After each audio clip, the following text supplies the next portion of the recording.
Fewster's also, it looks like the whole of the front row is missing. Looking at it, going to the grid. So Hayden Harris is missing as well as Oscar Cooper. So hopefully Hayden manages to get himself and the car fixed for the finals, because the junior category and potentially the overall championship is up between Tony Juniors is up between Elliot Fewster and Hayden Harris, and we're getting ready for to go. So we're just waiting on the lights. Just follow your normal F1 countdown of your 5 lights on, and then there's a gap in between 2 and 7 seconds, which is a random draw, and away we go. So Elliot Fewster makes a good start and leads the 3 cars down into turn 1 at Duffers Dip and then into McRae Corner, and certainly close for second place. Elliot's got the lead at the moment, followed by Jimmy Jenkins in second place. It is bumper to bumper, I think we call it, Steve. Yeah, indeed. And Robbins Racing, they say, but it is a non-contact sport. And then in third place, Aston Brown. So yeah, let's see how these guys pan out going through the loose. Obviously, they've got slightly more advanced than just standard suspension, but it's certainly the undulating loose, as you can see, certainly moves these cars around as they go through. But these juniors keeping control of the cars. And as Steve alluded to a second ago, juniors coming into Rallycross have now got 2 options. So I guess those that are potentially a bit more budget conscious have got the saloon car option, which you see on track at the moment. It's basically any production car or production based vehicle up to 1400cc, the front wheel drive or rear wheel drive.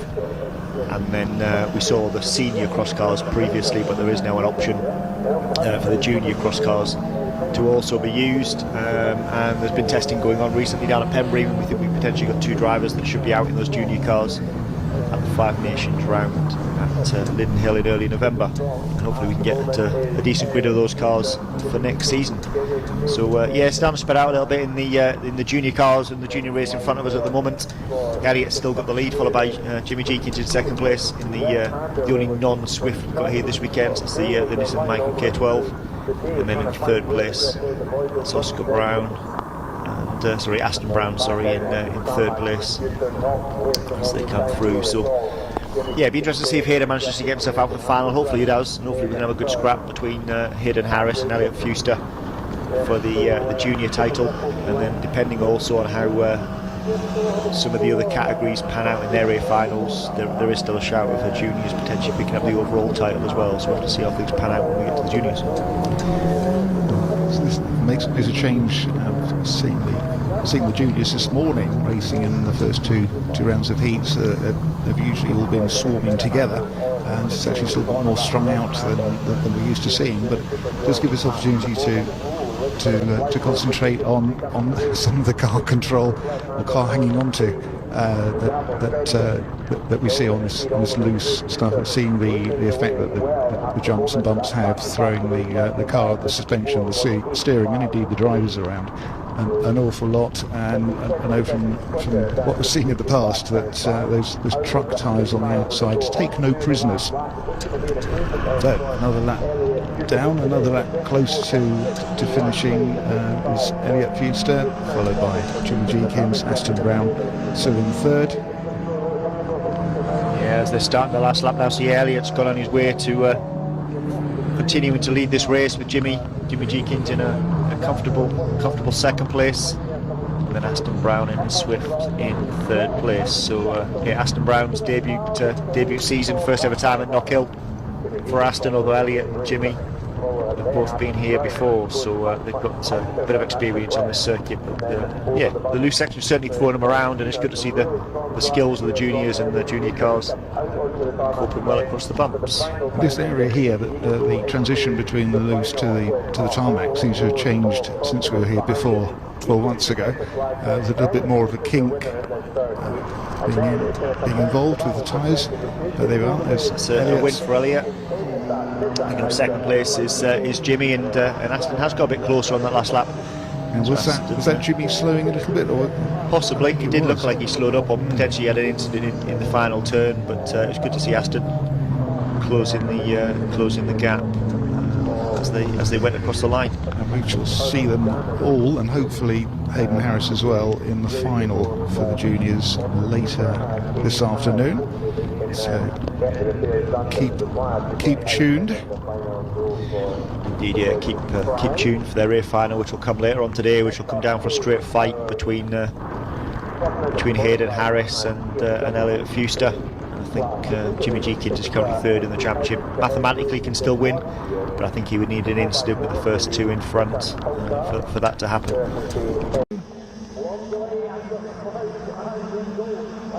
And away they go. Now these juniors have aged between 13 and 17.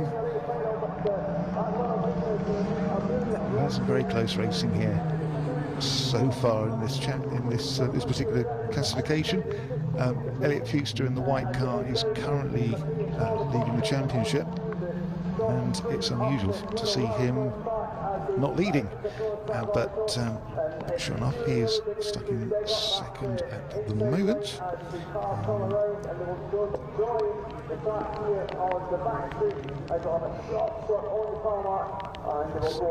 Jimmy Jenkins in the only non-Suzuki Swift here this afternoon.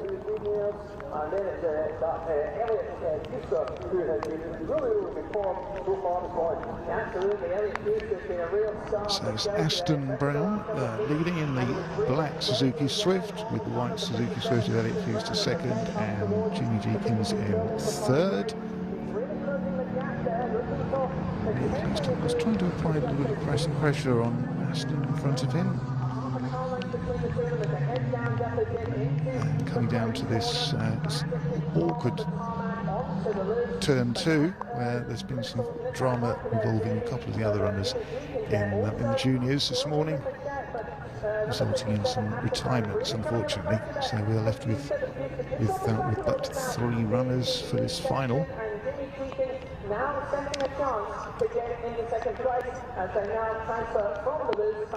Hoping that this final runs a little more smoothly than the second round of third round of heats, where we had a couple of restarts.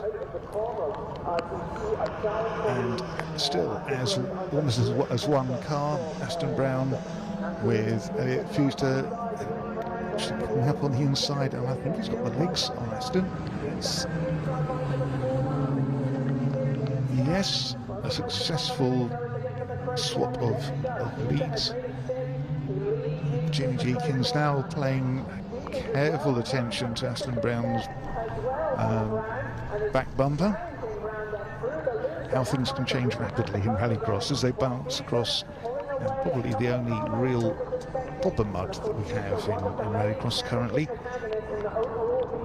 Gives the drivers a real challenge. Aston Brown went very wide at that same point on the previous lap and clipped the barriers. At least this time he's already moved the barriers, so he can't clip them again. He's now got his eyes as much on his rearview mirror as he has going forwards, allowing Elliot Fewster to say, "Thanks boys, I'm off," and setting another fastest lap. Insofar as the battle for second place is concerned, remember we had the heat races, there were 4 laps in total. The final report an additional lap, 1 extra lap. And onto the loose again. You can see the cars bouncing and squirming about. It's as much as you can do to hold on. It's a good job they're strapped in with their 5-point harnesses. The suspension's working overtime. Will Aston Brown go what? No, he's taken a much cleaner line this time through. Dodging through this chicane and back onto the tarmac, where we're coming to the last corner, or is it the last 2 corners? I think most drivers seem to take it as one long corner. And now on to our last 5th lap of 5. But Aston Brown just put in the fastest lap of the 3 of them. Fastest lap of the race.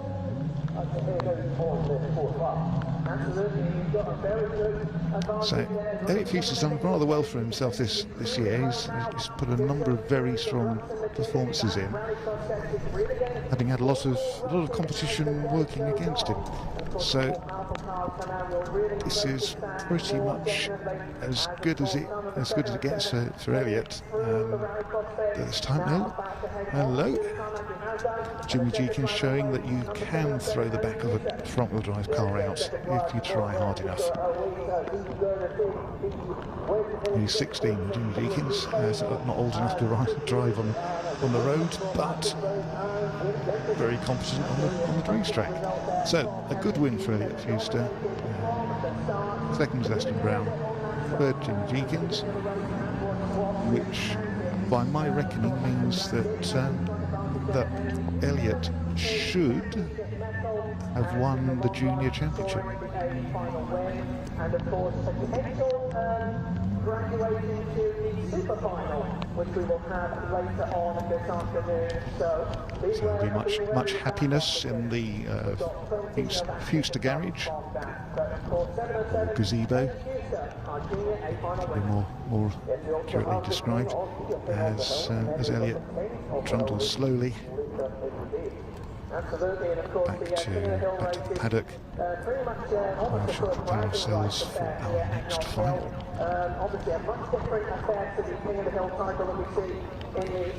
Our next final will be a combination of the Clubman 4x4s and the BMW Minis.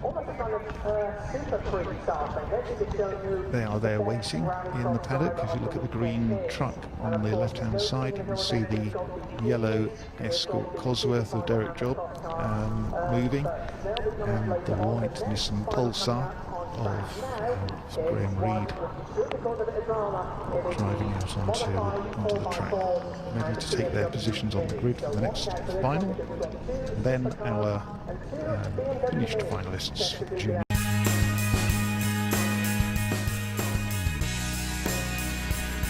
I'm glad to have caught up with our new junior champion, Elliot Fewster. Elliot, what a season you've had, and what a wet day today.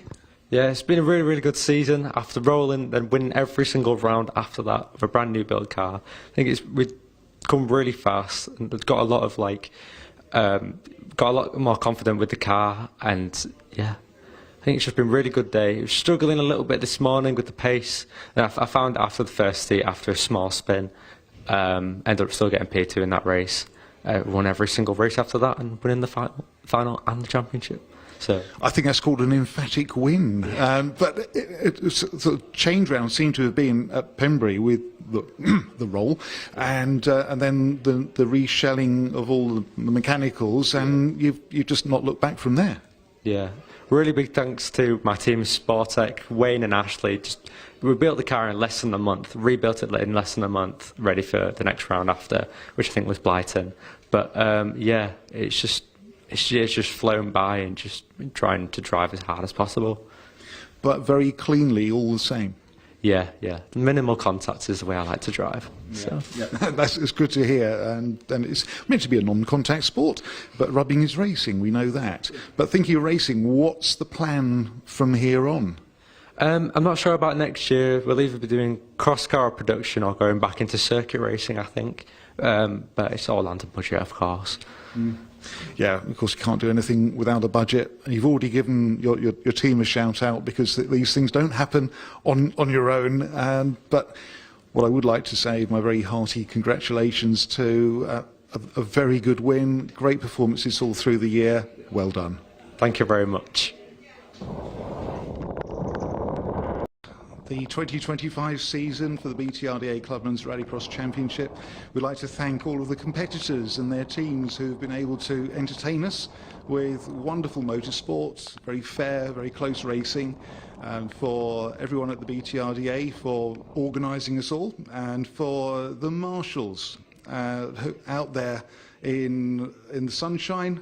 Not today, but in the muddy and wet conditions. Without you guys and girls, we could not race, and we thank you from here, from the heart. Thank you so much.